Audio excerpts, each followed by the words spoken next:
গতকালকে কিন্তু নরসিংদীতে সবচেয়ে বড় বিভীষিকাময় যে দিনটি সেটি কিন্তু পার করেছে নরসিংদীবাসী সহ সারা বাংলাদেশ। সেই সাথে জানিয়ে রাখতে চাই যে আজ পর্যন্ত নরসিংদীতে আহতের সংখ্যা কিন্তু শতাধিক এবং নিহত হয়েছেন 5 জন। তার মধ্যে কিন্তু আমরা যে বিষয়টি জেনেছি যে একই পরিবারের বাবা ছেলে কিন্তু মারা গিয়েছেন।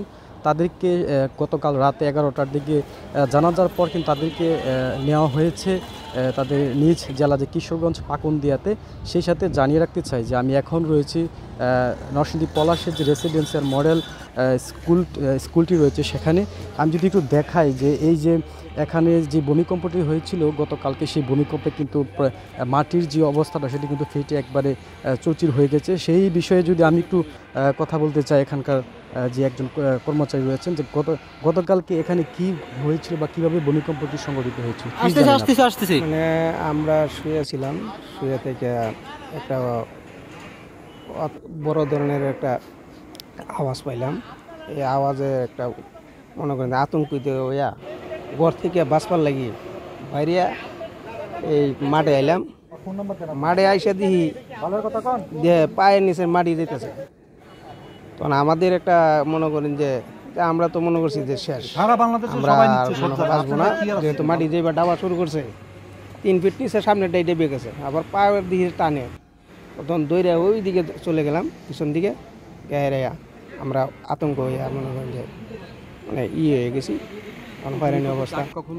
না না, আমার যে লাইফে আমি কোনোদিন এরকম ধরনের ভূমিকম্প দেখছি না। আপনি কথা বলেন, এটা দেখে এরকম একদম হয়রানি অবস্থা হয়ে গেছে। পরে আস্তে আস্তে থামলো, আমার পরে পুলিশ আসলে পরে ভবনটিতে দেখাইলাম। তারা দেওয়ার পরে আমাদের অনেকক্ষণ পরে মাথা সেন্স হয়েছে। যেমনটি বলছিলাম, আসলে যে কথা বলছিলাম এখানকার একজন কর্মচারীর সাথে যিনি স্কুলে কাজ করেন। এই যে মাটির ফাটল শুধু এখানে নয়, পলাশ উপজেলার বিভিন্ন স্থানে কিন্তু বাড়িঘরও কিন্তু ভাঙচুর হয়েছে এবং বিভিন্ন দেওয়াল, মাটির দেওয়াল থেকে শুরু করে যে ইটের দেওয়াল রয়েছে সেগুলো কিন্তু ধসে পড়ে গিয়েছে।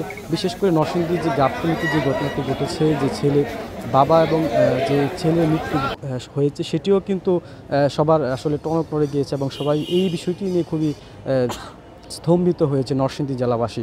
সেই সাথে আমি জানিয়ে রাখতে চাই আজকে সকালে জেলা প্রশাসকের সাথে কথা হয়েছে। তিনি জানিয়েছেন যে নরসিংদী জেলাতে কোথায় কী পরিমাণে ক্ষতিগ্রস্ত হয়েছে সেই বিষয়ে তারা বিভিন্ন ইউনো এবং নির্বাহী কর্মকর্তাদের সাথে যোগাযোগ করেছেন। তারা চেষ্টা করছেন সেই বিষয়ে দেখার জন্য এবং সেগুলো কীভাবে নিরূপণ করা যায় সেই বিষয়েও তারা দেখছেন। এছাড়া আমি জানিয়ে রাখতে চাই যে এই নরসিংদী শহরে যে ভবনগুলো রয়েছে ঝুঁকিপূর্ণ ভবন, এই ভবনগুলোতে যাতে করে পরবর্তীতে যদি কোনো ভূমিকম্পের আঘাত নরসিংদীতে আসে সে যাতে কোনো রকমের দুর্ঘটনা না হয় সেই ক্ষেত্রেও তারা কাজ করছে এবং তদন্ত কমিটি গঠন করছে, এ বিষয়টি আমরা নিশ্চিত হয়েছি। তবে সব কিছু মিলে এখন নরসিংদীর যে অবস্থা, মানুষের মধ্যে কিছু আতঙ্ক বিরাজ করছে।